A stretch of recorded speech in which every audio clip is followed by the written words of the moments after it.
अस्सलाम वालेकुम, मैं हूं मोहसिन और आज आपसे शेयर करने वाला हूं गाजर की खीर यानी कि गजरेला। गजरेला बनाने के लिए मैंने यहां पर लिया है 4 लीटर के करीब फुल फैट मिल्क। इसमें शामिल कर लेंगे 1 पाव के करीब सोक किए हुए चावल। आप चाहें तो चावलों को ग्राइंड करके भी डाल सकते हैं, मैंने ऐसे ही डाल लिए हैं। चावल डालने के बाद एक दफ़ा मिक्स करेंगे और फिर ढकना देकर बॉयल आने का वेट करेंगे। जैसे ही दूध में बॉयल आ जाए तो हाफ के जी के करीब कद्दूकश की हुई गाजरें डाल देंगे और अच्छी तरह मिक्स कर लेंगे। ढकना दे देंगे और दूध को गाढ़ा होने तक वक्फे वक्फे से चेक करते हुए पका लेंगे।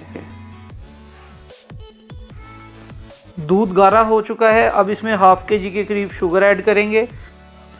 किशमिश और कद्दूकश किया हुआ नारियल डाल लेंगे, ये ऑप्शनल है। अब इसे दोबारा से मिक्स कर लेंगे।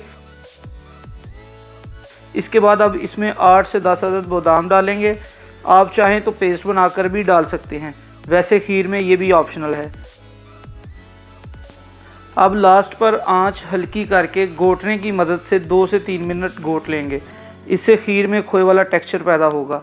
अगर आपने चावलों को ग्राइंड करके डाला है तो घोटने की ज़रूरत नहीं। हमारी गाजर की खीर यानी गजरेला अब रेडी है।